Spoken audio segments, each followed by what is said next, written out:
देखिए बच्चों, लिमिटेशंस का मतलब है क्या कमियां हैं अकाउंटिंग के अंदर। डेफिनेशन आपने पढ़ ली, फंक्शंस पढ़ लिए, एडवांटेजेस हो गई, अब कमियों की बात कर लेते हैं। हर चीज में कुछ ना कुछ कमी होती है, तो अकाउंटिंग की क्या लिमिटेशंस है। सबसे पहली बात, accounting is never be fully exact. Accounting हमेशा 100% एग्जैक्ट नहीं हो सकती। क्यों नहीं हो सकती बच्चों? ऐसा क्या कारण है कि अकाउंटिंग 100% या फुल्ली एग्जैक्ट नहीं हो सकती? क्योंकि most of the things in accounting are recorded on estimation basis. काफी सारी चीजें आप बुक्स में रिकॉर्ड करते हैं एस्टिमेट्स के बेसिस पर, अंदाजा लगा करके, and estimates are not always accurate. So we can say that accounting is not fully exact because most of the transactions are recorded on the basis of evidence। ये तो ठीक है, 100% एक्यूरेसी के साथ आती है। yet some estimates are also made for ascertaining profits or loss। तो you can say and estimates are not always accurate and estimates are not always accurate। ठीक है, ये हो गया है। अब चलिए दूसरी कमी की बात करें तो accounting does not indicate the realisable value. Realisable value मतलब सेल वैल्यू। अकाउंटिंग से हमें अपने एसेट्स की रियलाइजेबल वैल्यू या सेल वैल्यू का पता नहीं चलेगा। सिर्फ ये तो आइडिया हो जाता है कि बुक वैल्यू क्या है, आज की डेट में मेरी बुक्स में मेरे एसेट्स की क्या वैल्यू है। लेकिन मार्केट में अगर हम निकले इन एसेट्स को सेल करने के लिए, तो हमें क्या अमाउंट मिलेगा वो हमें नहीं पता चल पाता। ठीक है, तो balance sheet does not shows the amount of cash which the firm may realize by sale of the assets। तो this is because many assets are not meant to be sold। Next है, it ignores the qualitative element. हम जो भी transactions की recording करते हैं books of account में, वो क्वांटिटेटिव बेसिस पर करते हैं। केवल उन्हीं ट्रांजेक्शन्स की रिकॉर्डिंग हम कर सकते हैं बुक्स में which are measurable in terms of money. लेकिन काफी सारी चीजें ऐसी होती हैं, बहुत इंपॉर्टेंट है बिजनेस के लिए, इंपॉर्टेंट फैक्टर है, लेकिन हम उनको मनी की टर्म्स में मेजर नहीं कर सकते, तो उनकी रिकॉर्डिंग भी हमारी बुक्स ऑफ अकाउंट में नहीं पॉसिबल है। तो ये क्या कहना चाहते हैं कि क्वालिटेटिव एलिमेंट्स को हम इग्नोर कर देते हैं रिकॉर्डिंग करते समय। Since accounting is confined to monetary matters only, that's why qualitative elements like quality of staff is ignored to be recorded। बात समझ गए? हमारे स्टाफ की क्वालिटी मेजर फैक्टर होता है, लेकिन उसके बावजूद भी हम उसको अपने बुक्स ऑफ अकाउंट में नहीं लिख सकते। एफिशिएंट मैनेजमेंट है हमारे लिए एसेट है, बट उसको हम शो नहीं कर सकते क्योंकि efficiency quality is not measurable in terms of money. Next, it ignores the effect of price level changes. Price level changes क्या होते हैं बच्चों? Inflation deflation rate, inflation and deflation rate. Inflation मतलब महंगाई बढ़ जाना, महंगाई कम हो जाना, ये चीजों को हम बुक्स में नहीं शो कर सकते, जबकि ये मेजर फैक्टर है। तो accounting statements are prepared at historical cost. हम अपनी बुक्स में एसेट को उसी प्राइस पर दिखाते हैं जिस प्राइस पर हमने उनको परचेज किया था। ठीक है, money as a measurement unit changes in the value, it does not remain stable. और वैल्यू हमेशा स्टेबल नहीं होती। इन्फ्लेशन और डिफ्लेशन रेट से हमारे एसेट्स की वैल्यू बढ़ती और कम होती रहती है, तो जिस वजह से हम कह सकते हैं कि हमारी चीजें एक्यूरेसी के साथ में नहीं शो हो पाती हैं। नेक्स्ट है, it may lead to window dressing. Window dressing का मतलब है manipulation may be shown in the books of account. हम अपनी बुक्स में मैनिपुलेट करके भी इंफॉर्मेशन दिखा सकते हैं। हमें टैक्स कम देना है तो क्या करेगा बच्चों मैनेजमेंट? कोशिश करेगा कि हम प्रॉफिट कम से कम दिखाएं, खर्चों को ज्यादा से ज्यादा बढ़ा करके शो करें। ठीक है, या हमें लोन लेने के लिए जाना है तो लोन हमें तब मिलेगा जब हमारे पास एसेट्स ज्यादा हो, तो हम एसेट्स को इन्फ्लेट करके अपनी बुक्स में रिकॉर्ड कर सकते हैं। तो window dressing means manipulation in the books of account. किस लिए? To conceal the vital fact, जो एक्चुअल इंफॉर्मेशन है उसको छिपा रहे हैं, और to present the financial statement in such a way as to show the better position than what it actually is. अपनी पोजीशन को जो एक्चुअल पोजीशन है उससे ज्यादा बेहतर करके दिखाना क्या कहलाता है? मैनिपुलेशन कहलाता है। तो ये हम कई बार बुक्स में कर देते हैं जो कि गलत है। तो ये हमारी लिमिटेशंस आ गई हैं। अब बच्चों वापस एक बार हम इनको आइडेंटिफाई करेंगे, एक बार रीड करिए मेरे साथ में क्या क्या है हमारी limitation. Accounting is not fully exact, it does not shows the sale value, qualitative aspect are ignored, fourth आ जाएगा effect of price level changes is ignored, और लास्ट आ जाएगा it may lead to window dressing. Window dressing हो जाती है कई बार, manipulation हम कर सकते हैं बुक्स ऑफ अकाउंट में। ठीक है, जल्दी से इसके मेन हेड्स नोट करिए आप लोग। नेक्स्ट है बच्चों हमारा अकाउंटिंग इंफॉर्मेशन। अकाउंटिंग इंफॉर्मेशन है क्या बच्चों? अकाउंटिंग को हम ये कह सकते हैं कि इट्स अ सर्विस एक्टिविटी, और इसका मेन फंक्शन क्या होता है? To provide qualitative information primarily financial in nature. ये कौन सी नेचर की हमें सर्विसेज प्रोवाइड करती है? Which are of financial nature. About economic entities, किसके बारे में? किसी भी बिजनेस के बारे में हमें इंफॉर्मेशन प्रोवाइड करती है। किस लिए प्रोवाइड करती है? सो that it should be useful for making economic decisions. So accounting information के बारे में बच्चों क्या बताएंगे कि अकाउंटिंग हमारी बेसिक क्या है? Accounting is a service activity जिसका मेन पर्पस होता है to provide information which is related to financial in nature. किसके बारे में इंफॉर्मेशन प्रोवाइड करती है? अबाउट द इकोनॉमिक एंटिटीज, मतलब बिजनेस के बारे में। किस लिए प्रोवाइड की जाती है information? So that it should be useful for making economic decisions. Next accounting information आगे फर्दर देख रहे हैं। It refers to the financial statements generated through the process of book keeping. Accounting information आपको कहां से मिलेगी? अकाउंटिंग इंफॉर्मेशन बच्चों कहां से मिलेगी? फाइनेंशियल स्टेटमेंट से मिलेगी, जो आपने तैयार की है। किस प्रोसेस से तैयार की जाती है इंफॉर्मेशन? बुक कीपिंग के प्रोसेस से, ठीक है। और क्या यूज होता है? To help the users to make decision. कितने तरह के इंफॉर्मेशन बच्चों हम प्रिपेयर कर सकते हैं अकाउंटिंग से? 3 तरह की इंफॉर्मेशन होती है। Relating to profit and loss, relating to financial position, related to cash flow. आगे चलते हैं। नेक्स्ट है information relating to profit and loss की जब बात आएगी तो बच्चों प्रॉफिट और लॉस दो तरीके से कैलकुलेट किए जाते हैं। एक होते हैं ग्रॉस प्रॉफिट और ग्रॉस लॉस, जिसके लिए हम क्या प्रिपेयर करते हैं? Trading account.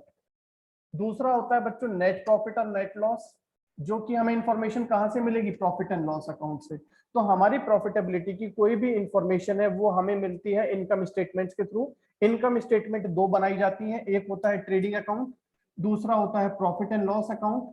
ट्रेडिंग अकाउंट बच्चों हमें बताता है ग्रॉस प्रॉफिट और ग्रॉस लॉस के बारे में, जबकि प्रॉफिट एंड लॉस अकाउंट हमें बताता है नेट प्रॉफिट और नेट लॉस के बारे में। नेक्स्ट इंफॉर्मेशन जो हमें मिलती है अकाउंटिंग के through that is of financial position. Financial position के बारे में इंफॉर्मेशन मिलती है, ठीक है। फाइनेंशियल पोजीशन आपको बताया था, कहां से पता चलती है आपको? फाइनेंशियल इंफॉर्मेशन जानने के लिए हम पोजीशन स्टेटमेंट बनाते हैं, जिसको हम बैलेंस शीट भी बोलते हैं। that makes available the information about the financial position of the entities. It consists of, ये लिख लेंगे आगे, इसमें हम क्या क्या बनाते हैं, क्या क्या दिखाते हैं बैलेंस शीट के अंदर। It consists of बच्चों क्या क्या दिखाते हैं? एसेट्स, लायबिलिटीज एंड कैपिटल दिखाते हैं। तो बैलेंस शीट के अंदर हम एसेट्स, लायबिलिटीज और कैपिटल को शो करते हैं, जिनके आपस में कंपैरिजन करने से आपको बिजनेस की फाइनेंशियल पोजीशन के बारे में पता चलता है। थर्ड इंफॉर्मेशन होती है which is related to the cash flow, तो जिसको हम कैश फ्लो स्टेटमेंट भी बोलते हैं। ये कैश फ्लो स्टेटमेंट एक ऐसी स्टेटमेंट होती है जो हमें बताती है कैश के फ्लो के बारे में, कि कैश कहां से आ रहा है, what are the inflows, cash कहां से पर जा रहा है, what are the outflows of cash during the specific period. Next is qualitative characteristics. कैसे है अकाउंटिंग इंफॉर्मेशन की कैरेक्टरिस्टिक्स या क्वालिटीज क्या क्या होनी चाहिए? जो भी इंफॉर्मेशन आप सामने वाली पार्टी को, अकाउंटिंग का मेन फंक्शन आपने देखा था क्या था? कि बिजनेस की इंफॉर्मेशन को लोगों तक पहुंचाना। तो ये इंफॉर्मेशन कैसी होनी चाहिए ये हम पढ़ रहे हैं। क्या क्या क्वालिटीज होनी चाहिए? First of all it should be comparable. बात समझ गए? जो भी अकाउंटिंग इंफॉर्मेशन आप सामने वाले को प्रोवाइड कर रहे हो वो कैसी होनी चाहिए? कंपेरेबल होनी चाहिए। अब कंपैरिजन बच्चों दो तरह का हो सकता है, एक हो सकता है इंट्रा फर्म कंपैरिजन, दूसरा हो सकता है इंटर फर्म कंपैरिजन। दोनों में क्या अंतर है? इंट्रा फर्म का मतलब होता है एक ही फर्म में प्रीवियस ईयर की परफॉर्मेंस को जब आप करंट ईयर की परफॉर्मेंस के साथ में कंपेयर करेंगे तो that is called intra firm comparison. Previous year हमारी सेल थी ₹20 लाख, करंट ईयर में हमारी सेल है ₹23 लाख। तो बच्चों ये क्या कर रहे हैं? हम प्रीवियस ईयर की सेल को करंट ईयर की सेल के साथ कंपेयर कर रहे हैं। ऐसे ही हर चीज का आप कंपैरिजन कर सकते हैं। ग्रॉस प्रॉफिट लास्ट ईयर कितना था, करंट ईयर कितना है, नेट प्रॉफिट लास्ट ईयर कितना था, करंट ईयर कितना है। तो ये जो कंपैरिजन किया जाता है ये हमारा इंट्रा फर्म का होता है। इंटर फर्म का मतलब क्या है? जब आप एक बिजनेस का कंपैरिजन दूसरे बिजनेस के साथ करते हैं सेम अकाउंटिंग पीरियड में, तो that is called inter firm comparison. मतलब करंट ईयर में ही हम बात कर लें 2020-21 में आप कंपेयर कर रहे हैं परफॉर्मेंस को एलजी की किसके साथ, सैमसंग के साथ, कि एलजी की सेल थी लास्ट ईयर 200 करोड़ रुपए और सैमसंग की सेल थी 210 करोड़ रुपए। तो ये भी कंपैरिजन है, लेकिन ये कैसा कंपैरिजन कहलाएगा बच्चों, इंटर फर्म कंपैरिजन। जब एक फर्म का कंपैरिजन दूसरी फर्म के साथ करते हैं, इन दोनों के ग्रॉस प्रॉफिट का कंपैरिजन करने लग जाओ, इन दोनों के नेट प्रॉफिट का कंपैरिजन करने लग जाओ, तो ये क्या कहलाएगा हमारा, इंटर फर्म कंपैरिजन। बच्चों बात समझ गए, इंटर फर्म और इंटर फर्म तो क्लियर है। अब एक बात बताइए, ये कंपैरिजन कब पॉसिबल है दोनों का, आप ये जो सेल बता रहे हैं, ये ग्रॉस प्रॉफिट बता रहे हैं, ये तभी तो कैलकुलेट कर पा रहे हैं कि आपके पास अकाउंटिंग इंफॉर्मेशन है। तो अगर हमारे पास अकाउंटिंग इंफॉर्मेशन ही नहीं होगी तो हम कैसे कंपेयर कर पाएंगे। तो जो भी अकाउंटिंग इंफॉर्मेशन आप प्रोवाइड करते हैं अपने यूजर्स को, दैट मस्ट बी कंपेरेबल। कैसे कंपेरेबल होनी चाहिए, विद ऑफ द पीरियड, इधर with that of the other period. एक पीरियड की इंफॉर्मेशन दूसरे पीरियड के साथ कंपेयर कर लें, और the accounting information of one enterprise should be compared with the other enterprise, that is known as the interfirm comparison। बात समझ में आ गई, कैसे इंफॉर्मेशन होनी चाहिए, that must be comparable. Second बच्चों, जो भी इंफॉर्मेशन आप अपने यूजर्स को प्रोवाइड, जो भी इंफॉर्मेशन आप अपने यूजर्स को प्रोवाइड करते हैं, दैट मस्ट बी रिलायबल। ठीक है, आपने कोई इंफॉर्मेशन अपने यूजर को प्रोवाइड की और उसको भरोसा ही नहीं है, ठीक है, तो क्या वो उसके काम की है, नहीं।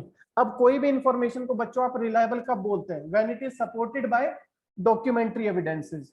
ठीक है, इट मस्ट बी वेरीफाइबल होनी चाहिए, वो फ्री फ्रॉम मटेरियल एरर्स, उसके अंदर गलतियां ना हो, बायस ना हो, मतलब किसी एक पर्टिकुलर को इसका पर्टिकुलर ट्रेंड की तरफ इंक्लिनेशन ना हो। तो इट मस्ट बी रिलायबल, जो भी इंफॉर्मेशन आप अपने यूजर्स को देंगे दैट मस्ट बी रिलायबल। कब होगी कोई भी information reliable, when it is verifiable, supported by documentary evidences. Third है बच्चों रेलिवेंट, जो भी इंफॉर्मेशन आप अपने यूजर्स को प्रोवाइड कर रहे हैं that must be relevant to the users, वो उनके काम की होनी चाहिए। Information is relevant if it met the needs of the users in decision making. अब आप कब कहेंगे कि कोई भी इंफॉर्मेशन हमारे यूजर्स के काम की है, उनके लिए रेलिवेंट है, अगर वो उनके डिसीजन मेकिंग में उनकी हेल्प कर रही है। अगर कोई इंफॉर्मेशन हमारे यूजर्स के डिसीजन मेकिंग में हेल्प कर रही है तो it means that information is relevant to that user. Last आ जाएगा अंडरस्टैंडेबिलिटी। आपने बच्चों बहुत अच्छी इंफॉर्मेशन बना करके दी अपने यूजर्स को, उन्हें समझ में ही नहीं आ रहा कुछ भी, तो किसी काम की है क्या वो, उनके लिए बिल्कुल बेकार है। तो जो भी आप इंफॉर्मेशन प्रोवाइड करते हैं, अकाउंटिंग इंफॉर्मेशन प्रोवाइड करते हैं, क्या क्वालिटी होनी चाहिए उसके अंदर, मस्ट बी अंडरस्टैंडेबल, समझ में आसानी से आनी चाहिए। It means that information provided through the financial statement must be presented in a manner, इस तरीके से प्रेजेंट की गई हो to the users should able to understand it, आसानी से उन्हें समझ में आ जाए। ठीक है, जल्दी से इसको भी आप नोट करिएगा, फिर हम आगे चलेंगे। यूजर्स ऑफ अकाउंटिंग इंफॉर्मेशन, किन लोगों को हमारे बिजनेस की इंफॉर्मेशन चाहिए, उसको हम कैटेगराइज करते हैं बच्चों दो तरह से। पहले होते हैं इंटरनल यूजर और दूसरे होते हैं हमारे एक्सटर्नल यूजर्स। तो बात करते हैं पहले इंटरनल यूजर्स की। इंटरनल यूजर्स कहते किसे हैं, ब्रॉडली हम उनको इंटरनल यूजर्स कहते हैं कि अगर जिन लोगों को कोई इंफॉर्मेशन चाहिए तो उन्हें पब्लिश डाटा देखने की बजाय सीधा वो जाए अकाउंट्स डिपार्टमेंट में और वहां से बुक्स उठा करके अपनी इंफॉर्मेशन जो भी चाहिए वो ले लें, तो वो लोग क्या कहलाते हैं, इंटरनल यूजर्स। जो अपनी लिए इंफॉर्मेशन डायरेक्टली कहां से कलेक्ट कर सकते हैं, बुक्स ऑफ अकाउंट से, वो हमारे इंटरनल यूजर्स होते हैं। ठीक है, तो कौन कौन होते हैं बच्चों internal user, employees and worker, owners और मैनेजमेंट। इनको कभी भी कोई इंफॉर्मेशन बिजनेस से रिलेटेड चाहिए तो ये सीधा अकाउंट्स डिपार्टमेंट में जाएंगे, वहां से बुक्स उठाएंगे और जो भी इंफॉर्मेशन इनको चाहिए वो कलेक्ट कर लेंगे। तो सबसे पहले बात करेंगे व्हाई एम्प्लॉयज और workers are interested in accounting information, क्यों इनको इंफॉर्मेशन चाहिए। कोई बच्चा बता सकता है मुझे, भाई एम्प्लॉयज को क्या काम है हमारे बिजनेस के इंफॉर्मेशन का, मेरे पास कोई वर्कर काम करता है उसको क्या जरूरत पड़ेगी मेरी बिजनेस के इंफॉर्मेशन को चेक करने की, बताओ बच्चों, कोई बताएगा मुझे। बिकॉज क्या होता है कि हमारे एम्प्लॉयज का जो भी सैलरी है या बोनस है वो डायरेक्टली लिंक होता है किससे, प्रॉफिट से। अगर प्रॉफिट हमारी कंपनी का इंक्रीज हो रहा है तो they will demand for more bonus, they will demand for hike there salary. तो इसलिए हमारे एम्प्लॉयज और वर्कर्स इंटरेस्टेड होते हैं, क्योंकि उन्हें ईयर के एंड में बोनस चाहिए और बोनस डिपेंड करता है प्रॉफिट के ऊपर, तो इसलिए they are interested. Second, owners किस लिए इंटरेस्टेड होते हैं? बच्चों, ओनर्स अपना पैसा बिजनेस में लगाते हैं जिसमें बहुत ज्यादा रिस्क होता है, तो naturally they are interested to know the profit earn और loss suffered by the business besides the safety of their capital. उन्हें दो चीजें यहाँ पर ध्यान देनी है, क्या क्या क्या इंटरेस्ट है हमारे ओनर्स के बिजनेस में। एक तो प्रॉफिट कितना हो रहा है, लॉस कितना हो रहा है, और दूसरा कि ओनर्स की कैपिटल कितनी सेफ है बिजनेस में। ये इंफॉर्मेशन कहाँ से पता चलेगी? अकाउंटिंग के थ्रू। थर्ड है मैनेजमेंट। बच्चों, मैनेजर्स को क्या करना होता है? मैनेजर्स को डिसीजंस बनाने होते हैं। Managers have to make the decisions regarding what? Funds. पैसा कहां से इकट्ठा करें, कब इकट्ठा करें। प्लानिंग, फ्यूचर में बिजनेस एक्सपेंशन क्या है, नेक्स्ट ईयर के लिए क्या बजट है, जो भी हमारी सेल्स के टारगेट है उसको मेट आउट करने के लिए कितने पैसे की जरूरत है, ये सब हमारे मैनेजमेंट के डिसीजन है। अब ये मैनेजमेंट के डिसीजन जो भी होंगे, they are depending on the accounting information. उसके लिए हमारा मैनेजमेंट क्या चेक करता है? अकाउंटिंग इंफॉर्मेशन चेक करता है कि हमारे बिजनेस में करंट सिचुएशन क्या चल रही है। एक्सटर्नल यूजर्स, एक्सटर्नल मतलब जो बिजनेस से बाहर के लोग हैं, हम बेसिकली उनको एक्सटर्नल यूजर्स बोलेंगे, जिनको अगर कोई इंफॉर्मेशन चाहिए तो वो सीधा अकाउंट डिपार्टमेंट में जाकर के अकाउंट्स की बुक से इंफॉर्मेशन कलेक्ट नहीं कर सकते। उनको अपनी इंफॉर्मेशन जानने के लिए, उनको बिजनेस की इंफॉर्मेशन जानने के लिए डिपेंड रहना पड़ता है किसके ऊपर? पब्लिश डाटा के ऊपर। पब्लिश डाटा या तो पहले तो न्यूज़पेपर्स में भी आती है, या कंपनी के ब्राउजर में आएंगी, या फिर आजकल नेट के ऊपर भी अवेलेबल होती है। तो जो इस तरह की इंफॉर्मेशन के ऊपर डिपेंड रहते हैं, पब्लिश्ड डाटा के ऊपर डिपेंड रहते हैं, वो लोग हमारे एक्सटर्नल यूजर्स कहलाते हैं। कौन कौन होते हैं एक्सटर्नल यूजर्स? सबसे पहले पब्लिक। पब्लिक को क्या जरूरत पड़ गई भाई हमारे बिजनेस में दखलंदाजी करने की, हमारे बिजनेस की इंफॉर्मेशन जानने की? तो बच्चों, हमारी कंपनी कई तरह से पब्लिक को डायरेक्टली इफेक्ट करती है, जैसे एम्प्लॉयमेंट अपॉर्चुनिटीज प्रोवाइड कराती है। पैट्रोनेज टू सप्लायर, अपने सप्लायर्स को हम कितना सेटिस्फाई रखते हैं, ठीक है, ये सब चीजें। या आजकल हमारी corporate social responsibility, corporate social responsibility government के अकॉर्डिंग हर कंपनी को कुछ ना कुछ कॉर्पोरेट सोशल रिस्पॉन्सिबिलिटीज के अगेंस्ट अपने प्रॉफिट का कुछ पार्ट डोनेट करना होता है। जैसे कि प्रॉफिट का 1% कॉर्पोरेट सोशल रिस्पॉन्सिबिलिटी कहते हैं, सोसाइटी को डोनेट करना होता है, सोसाइटी के वेलफेयर के लिए देना होता है। ये सब कर रही है कंपनी या नहीं, ये पता चलता है कंपनी के फाइनेंशियल स्टेटमेंट से। बच्चों, क्रेडिटर्स को पता है कौन होते हैं? जो हमें गुड्स क्रेडिट पर सप्लाई करते हैं, उधार पर सामान देते हैं, ठीक है। तो अगर कोई आपको क्रेडिट पर सामान दे रहा है तो सामान देने से पहले वो आपकी फाइनेंशियल इंफॉर्मेशन चेक करेगा या नहीं? क्या चेक करेगा? अबाउट द क्रेडिट वर्दीनेस, कि जिसको भी आप उधार दे रहे हो क्या वो आपका पैसा टाइम से वापस कर सकता है या नहीं। तो ये इंफॉर्मेशन हमें मिलती है फाइनेंशियल स्टेटमेंट से। Creditors are those parties who supply goods or services on credit. It's a common business practice that a large number of suppliers remain invested in credit sales. So, to provide goods on credit, creditor themselves, creditors want to satisfy themselves. Satisfy themselves about the credit worthiness of the business.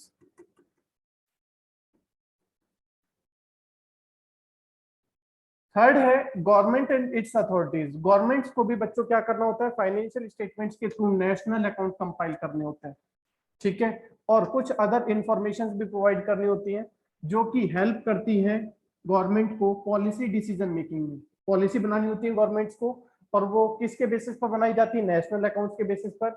अब national account किसके basis पर बनाई जाती है? Companies के financial statement के basis पर। पहले माइक्रो लेवल पर तैयार होते हैं अकाउंट, फिर मैक्रो लेवल पर। Next is investors and potential investors. Investors कौन होते हैं? जो पैसा बिजनेस में इन्वेस्ट करने जा रहे हैं।